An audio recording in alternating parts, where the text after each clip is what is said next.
The rain started just after sunset. It came slowly at first, soft drops tapping against the windshield of Daniel Carter's old pickup truck as he drove deeper into the forests of Blackwood County. The road ahead twisted endlessly through dead pine trees. Fog crawled between the woods like pale smoke. Every few miles there was another rusted warning sign. Blackwood Lake closed after dark. Daniel laughed at the signs. He was 28 years old, a content creator who ran a growing horror exploration channel online. Millions of people watched him investigate abandoned places, haunted forests, and cursed locations. Tonight's video was supposed to be simple. One night camping beside Blackwood Lake. But the locals had warned him not to go. Especially not in October. Especially after midnight. At the gas station near the forest entrance, an old cashier with cloudy eyes had grabbed Daniel's wrist before he left. "People disappear there," the old man whispered. "You hear whistling, you run." Daniel thought it was just another small-town horror story. Now, driving alone through the storm, those words kept replaying in his head. The deeper he went, the quieter the world became. No insects. No birds. No wind. Only the sound of rain hitting the truck roof. Then suddenly, his radio turned on by itself. Static exploded through the speakers. Daniel jumped. The static slowly changed into something else. Breathing. Heavy breathing. Then a faint voice whispered through the radio. "Don't stop here." The radio died instantly. Daniel stared ahead, frozen. And that's when he saw someone standing between the trees. Tall. Motionless. Watching the truck. A black figure with no face. Then lightning flashed. And the figure was gone. Daniel's hands tightened around the steering wheel. But instead of turning back, he kept driving toward the lake. The worst decision of his life. The next morning Emily told her mother about the footsteps. Sarah laughed. "Old houses make noises." Emily wanted to believe her. For several days everything seemed normal. Then the food started disappearing. It began with small things. A loaf of bread. Half a carton of milk. A package of lunch meat. Sarah assumed she had forgotten using them. But Emily knew something wasn't right. One afternoon she opened the refrigerator and stared. The leftovers from last night's dinner were gone. Every container. Completely empty. "Mom." Sarah walked into the kitchen. "What? Did you eat the pasta?" "No." Emily felt cold. Neither of them had touched it. That night Sarah installed a cheap security camera facing the kitchen.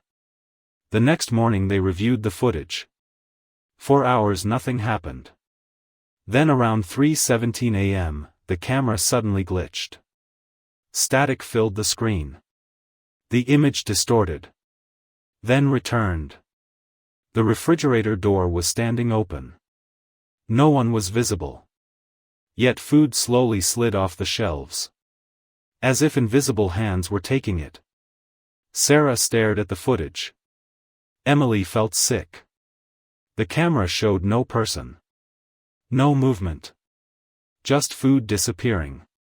"Maybe the camera malfunctioned," Sarah whispered. But neither of them believed it.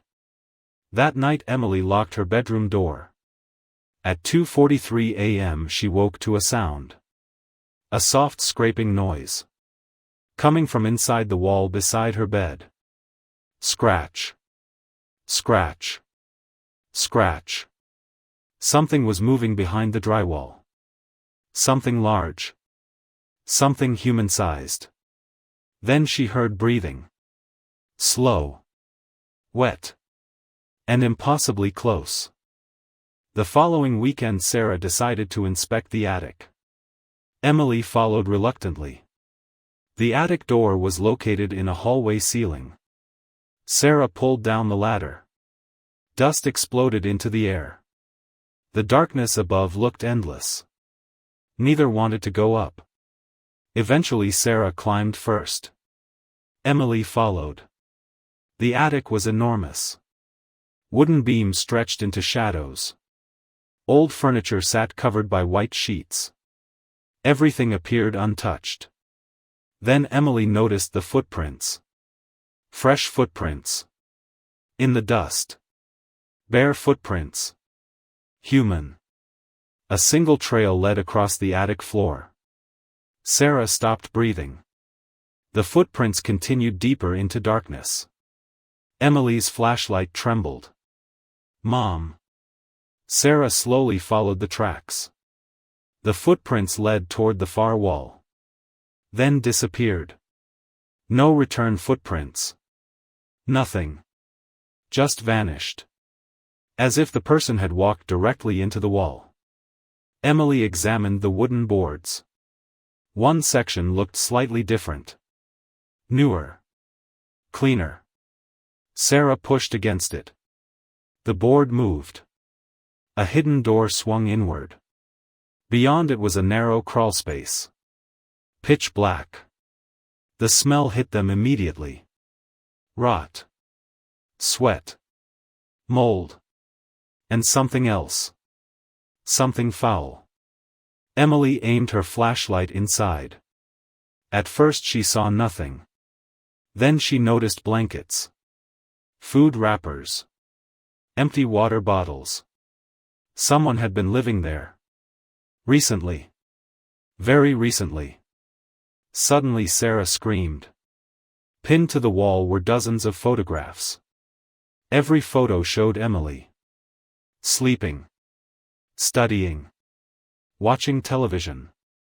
Photos taken inside the house. From impossible angles. Someone had been watching her. 4 weeks. Maybe months. Then a loud thud echoed somewhere deep inside the crawlspace. Something moved. And it was coming toward them. Fast.